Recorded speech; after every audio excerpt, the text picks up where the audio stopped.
Hi, I'm here with my buddy Creed today. We're going to talk about 3 different things that you can do with your dog that will help your dog to develop impulse control and help prevent things like separation anxiety or resource guarding or food aggression.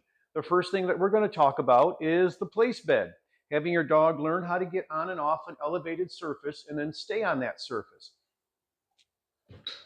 Break. Good boy.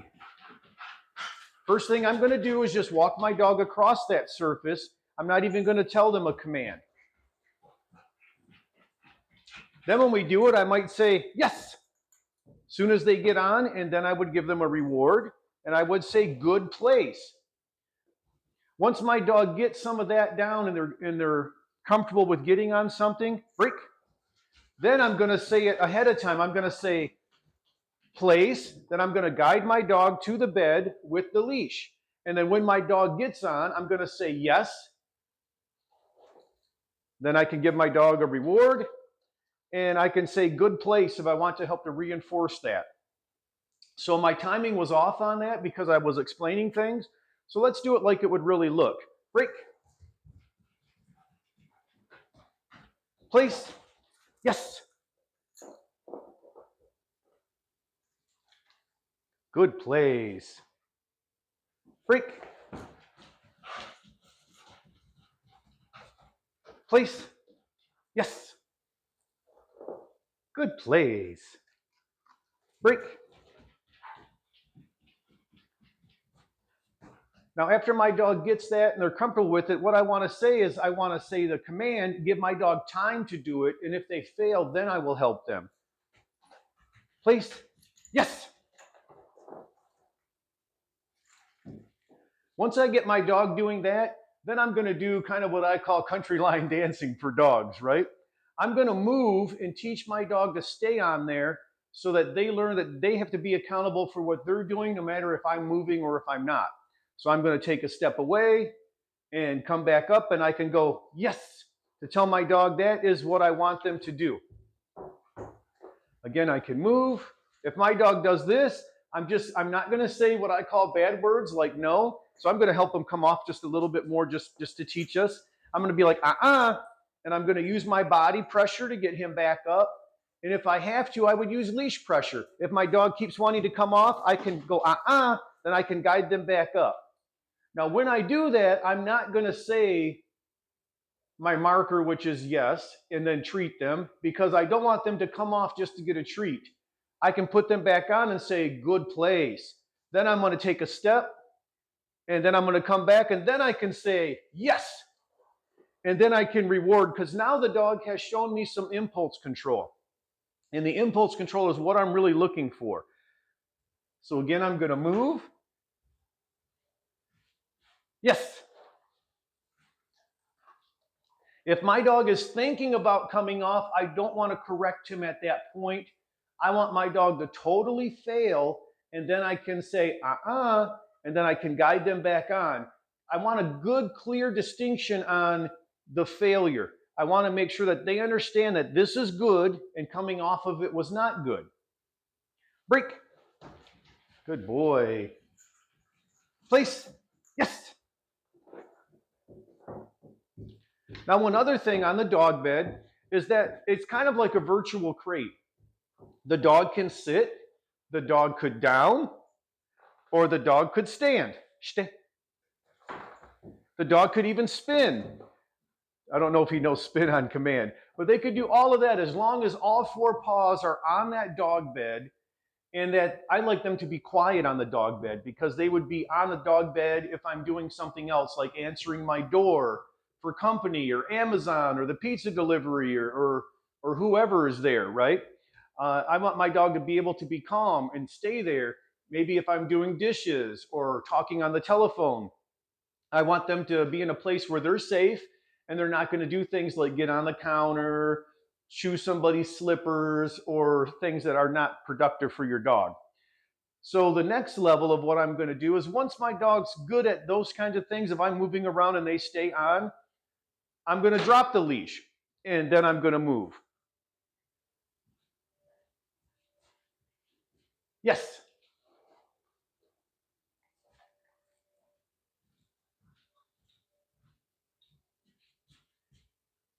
Yes.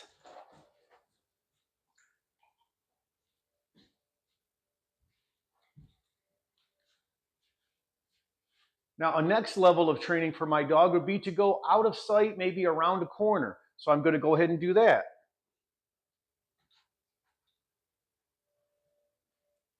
Yes. And at any point, if my dog were to fail and come off, I would just go, grab the leash and guide them back to their position. And then when they get on, say, good place. Another level is I'm going to move and go around the corner, and then I'm going to knock on something like someone's knocking at a door. We all know that that gets dogs riled up, right? So here we go. Let's try that.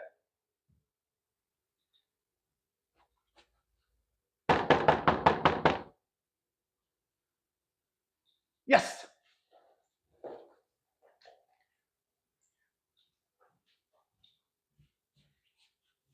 Yes. Now, if at any time that my dog's coming off of the place bed when I'm starting to train at the beginning levels, it's actually because I'm making my duration too long. I need to shorten my duration and allow my dogs to succeed and to win. Another thing is that I'm too far away from my dog. There can be too much distance between me and my dog's not used to that. So I would need to build that up incrementally, like I did at the end of the leash, like I did walking away out of the range of the leash or even out of sight. Another thing would be if there's too much distraction. If you have more than one dog or if you have children or other things going on, you might want to go train your dog somewhere where it's more of a sterile environment so that they can focus on what they're learning and build those skills without distraction, and then we can transfer those over to more difficult and distractive situations. So I'm also going to mimic the energy that you would have when somebody comes over. There's always excitement. And again, dogs feed off that. We want our dog to learn to stay here on their place bed. I'm going to go out of sight. I'm going to knock on the door. Hello? Oh, Uncle Joe! Oh my gosh, I haven't seen you in so long. And again, see my dog's doing good? Yes. I can mark and I can reward my dog.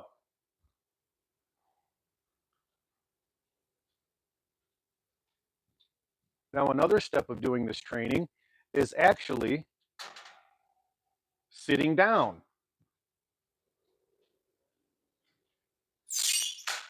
So I'm going to go ahead and get a chair, and I'm going to sit down away from my dog. A lot of times this invites your dog to come off the dog bed. If my dog does good, I'm going to say yes, and I'm going to go and treat my dog. Now, yes is a reward word that I use, and that means I'm going to come and bring the reward to you. So it also lets my dog make sure that he can stay and maintain that skill. If we want to elevate this even more, I'm going to sit down and I'm going to yawn and stretch. Oh. A lot of times that will get a dog to come off. If your dog does good, say yes. And you can encourage your dog throughout this. If I say good boy or good girl or good place, I'm not going to give a reward. So I could be like, good boy, you're doing a good job.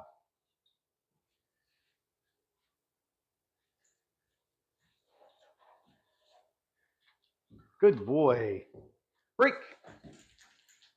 Creed, place. Yes.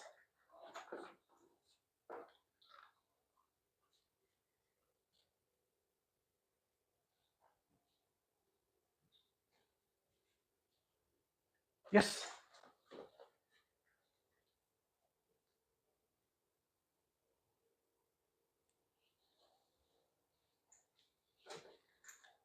Good boy. If my dog is really just fixated on my hand and will come off, like if I'm trying to give them treats, what you can do is you can start to put the treats down on the dog bed so that they learn that is where the reward is coming from. So this is us working on our place training with Creed and helping him to stay on this place and learn a little bit of impulse control. After we do something like this, I would start to use that impulse control at the door. And again, for this, I don't say no. I say to help correct my dog's behavior, getting rid of some crumbs and slobber there. And I really use the no for things like if they're going to hurt a person, or if they're going to hurt another dog, or if they're going to hurt themselves, or even if they're going to destroy property. So some examples of that would be like if my dog is chewing on my shoes, I'm going to use the word no. If my dog is getting in the garbage, I'm going to use the word no. If my dog is barking at another dog, I'm going to use the word no. In other training environments, I don't want to use no all the time because I don't want to discourage the dog, but I also don't want to overuse the word no. I want it to be a beneficial word for when I really need it the most. So we're going to move on to our next part, which is crate training our dog.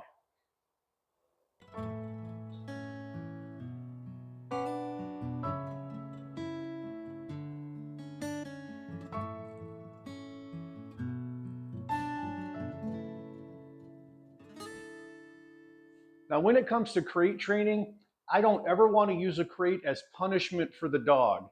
I may use the crate to put the dog in there to keep them from chewing or destroying things, or if they're getting too rowdy during playtime, or if they just need some quiet time and some time to calm down. But I'm not going to use it as punishment because I don't want the crate to be related to punishment. Some ways that you can help a dog when they're doing crate training is when you feed them, you can feed them in the crate. You can even have the door open and just have the food dish sitting right inside like that. At more advanced stages, you could put the food dish to the back of the crate. You could let the dog get in there, close the door, and they're eating their food. You can close the door just like this. You don't have to even latch it when you're starting some of your beginning training with the crate. Some other good ways to help your dog adjust to a crate are giving them like their chew toy. And here I got a beef femur that my dog could have in there for a few minutes, maybe while I'm cooking dinner or folding laundry or doing something like that. My dog can have some time in there with the chew toy. One little side note to chew toys is make sure to monitor them.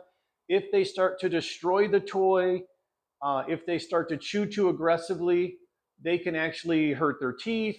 They can swallow pieces of a toy, and that could actually cause some other problems that we want to avoid. So that's when we would try to get that toy away from them, and we're going to cover some of that a little bit later.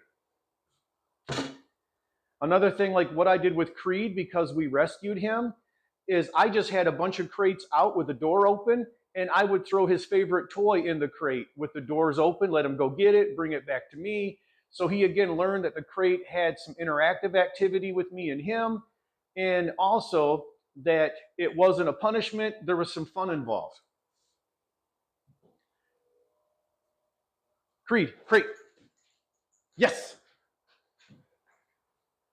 So if you see how easy that was, life's always not that easy getting your dog in a crate.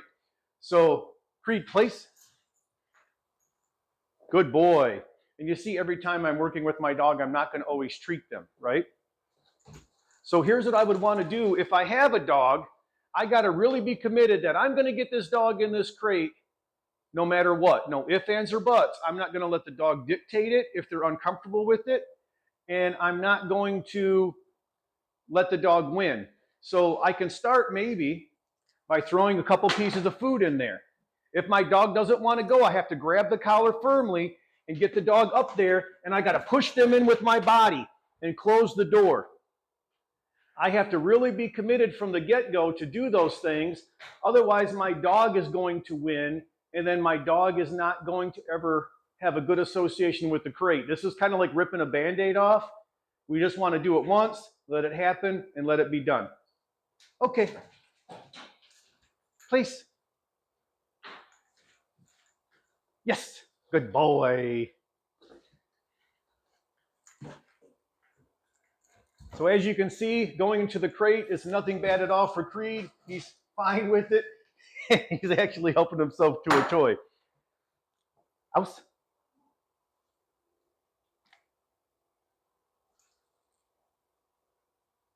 Good boy. Down.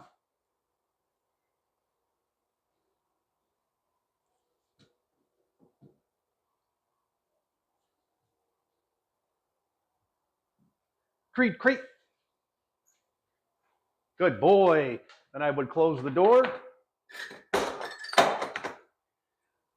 Now, if I'm with my dog and my dog's making a bunch of noise, I'm not going to reward my dog. But if my dog's in the crate and being good, even if it's for a second, I can be like, yes, good crate.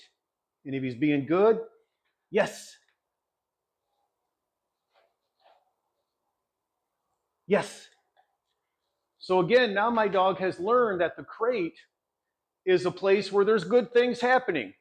Either a chew toy, a ball's going in there, their dinner's going in there, or they're getting some treats and they're getting a good word, yes. As we progress in our training with the crate, it's okay to have this somewhere in your house where your dog could maybe see you. You could be doing dishes, folding laundry, whatever you got to do that you may need some time to yourself, getting ready to cook dinner. You may not want your dog there tripping you and begging for food, right?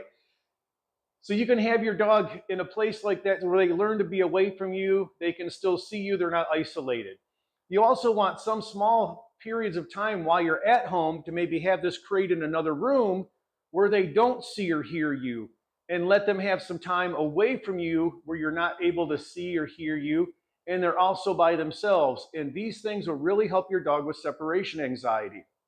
It's really, really good if you have an awesome breeder that already does this with the puppies when they're little. Before you get the puppy from like 8 to 12 weeks, they're already working on potty training the dog and crate training the dog. When we get that early first impression with this with the dog and it's done right and they learn, it does not become a traumatic thing or something that causes anxiety. It actually separates, those kinds of things and makes the dog not have that anxiety. It's very important. You want a crate that's not too big for your dog. You got to kind of think of it as a wolf den. And if this were a wolf den, even this large or extra large crate would be twice as big as a normal wolf den. I like my dog to have enough room to go in there, turn around, and lay down. They don't have to stretch out. Too much space is too much freedom, and that will give them a place to go to the restroom. That will keep them spun up and anxious, and they may chew things up, like the bottom of the crate or the door or the sides of the crate, something like that. We want the dog to feel snug and like they're in a little fort or a little den, and that's going to be a lot more beneficial for them. Now what I want to also do is when I open that door, I don't want my dog busting out, right? So let's see how we work on that. When I open this door, you'll see he'll start to push his head. If his head comes out, I'm just going to close the door back on him. I'm not hurting him, but even if I got to lightly pop him with the door a little bit, I'm going to. Then he's going to learn that when I have him in there, he's going to have to wait for a word. And my word's going to be, okay, I'm going to bring him out. I'm going to guide him by the collar, right? He's looking at those toys. And I'm going to help get him into a sit. Now this way, I could get his collar. I could hook a leash onto it. And it is very helpful to do it like this so my dog comes out and doesn't just bolt, because I may have the crate in the back of a pickup truck or a car taking him to a vet or to a park or something like that. I want him to learn to let me hook him up and not just run off. Crate. Good boy. And I close the door.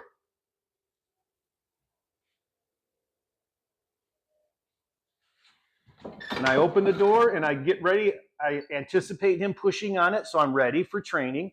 If he comes out prematurely, I'll just go, and I'll close the door. Again, see, I'm not saying the bad words I call no. Okay, so I bring him out. I get him in a sit position. I'm holding his collar. Gives me a chance to hook up to whatever collar I want to do more training. Or give him more direction, like, place, yes.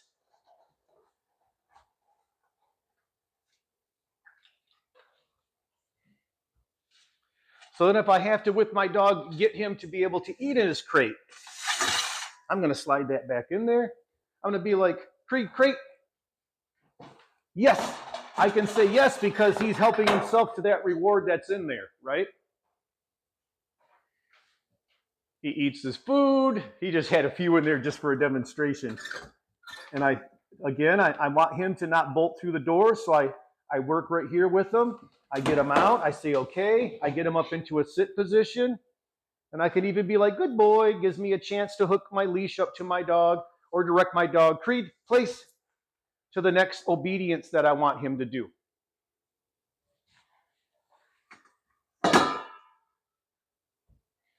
So if I get this out of the equation for a minute,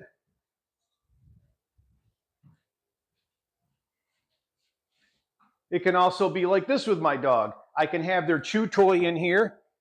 Creed, crate. Get him to go on in. Good boy. And I can let him chew on his bone while I'm getting ready to cook dinner. Then if I want my dog to come out, I could still watch the door, don't want him to bolt through. Okay, get him to come out. He's got the bone. I'm not going to fight with him on that right now. Good boy. And I get to hook his collar up to his leash up to his collar. Creed, please. Good job. Down. Okay, we'll get this culprit out of here too.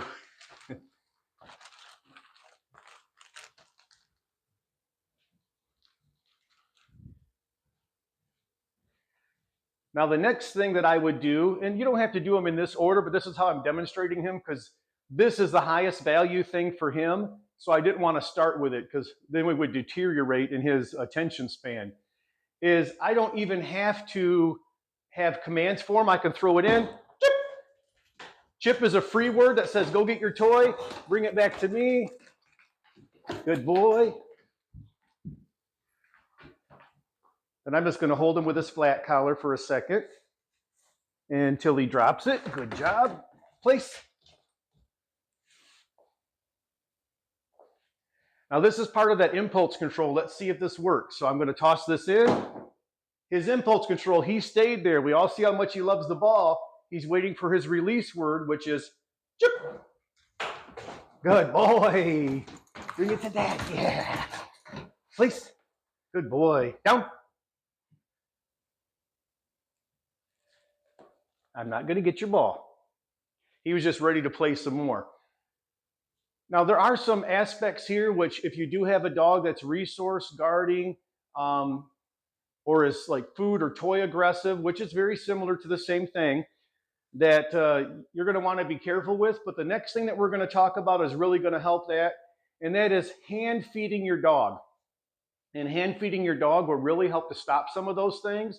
And it will help you to be able to learn how to lure and train your dog with treats. Now, actually, I don't use treats. I just use dry dog food. That's their normal dog food, and it's part of their daily ration. So we're going to go ahead and get started on the next section.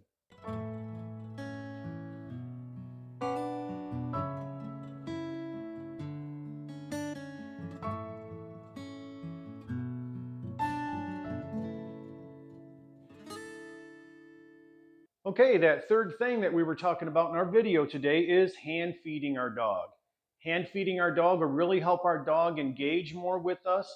It will teach them that hands have good things that come from them, like praise, affection, and food. And it will help limit resource guarding because our dog's going to realize that we give to them. We don't just take from them. One other important thing, it develops that bond with you, builds trust with your dog, enhances your relationship, and teaches your dog that when someone's reaching for them to pet them, that they're going to get love and affection, that they're not going to receive punishment or they're not going to have something taken from them. So I'm going to kind of show you how I do it. And again, I'm using just the regular dog food. You can get some dog food in your hand and go break. And just we're going to move our dog around and be silly. I'm not going to ask my dog to do anything.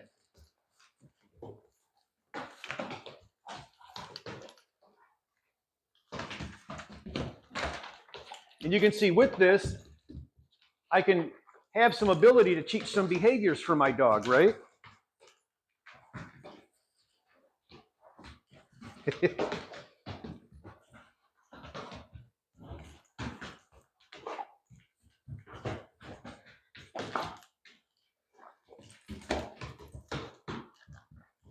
And I'm just working with my dog. Creed, place. Good boy.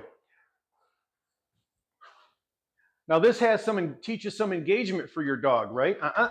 Good boy. And what I can do with these things eventually is to work with my dog, like Creed, poos. Yes. Place. Good. Puss. Yes. Puss. Yes. Front. Yes. Down. Yes. I'm doing it real simple, luring my dog, and he's offering me a good behavior. Don't you like that? He knows there's a reward in it, right? Let's try this one, Creed. Circle. Yes. That's one that he's working on. And I want to eventually fade my lure, right? I'm going to go circle. Yes. Place. Yes. Put. Yes. So it's really important when I'm working with my dog. This helps this level of engagement.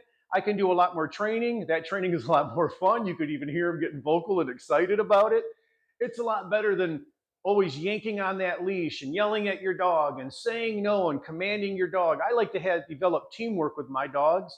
And a lot of that is because I do personal protection training or things like tracking or narcotics, where I don't want my dog to just be like a little soldier or robot. I want my dog to be an active partner, engaging in whatever activity that we're doing. And it could even be playing ball in the yard and making obedience fun and making it just like it's a game and play session instead of a training session.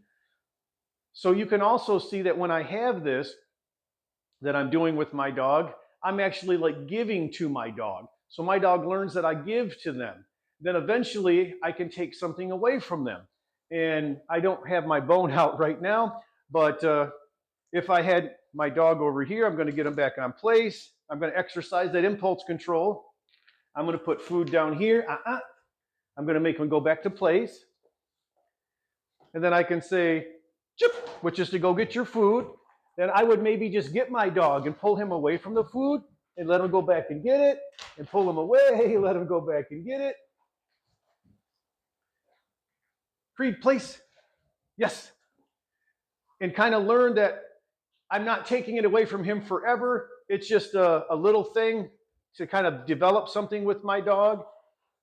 I can also work this with my dog. Front. Where if my dog's going after my hand too much, right, he can get pretty rough on your hand. So what I'd want to do is get my dog to stay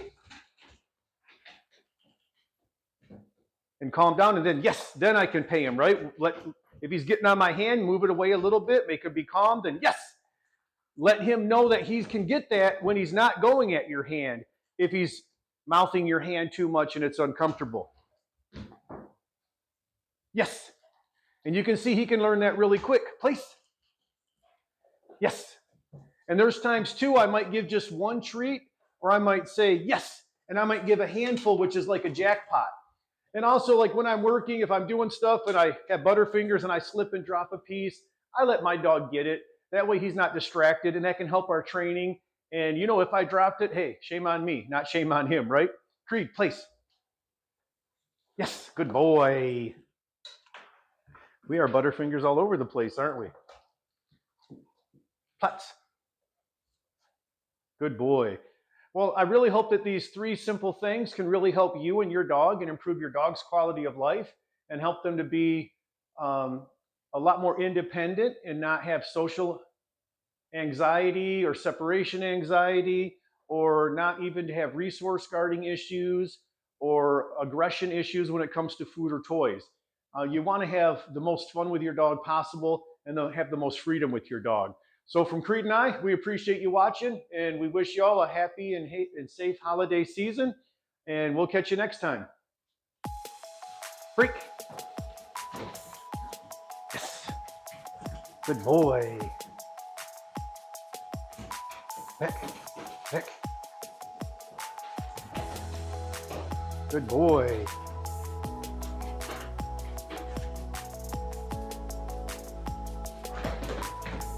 Good job, Creed. You want to show the folks on the camera your spin, right? There you go. Good boy. Creed, place. Good job. Down. Good boy.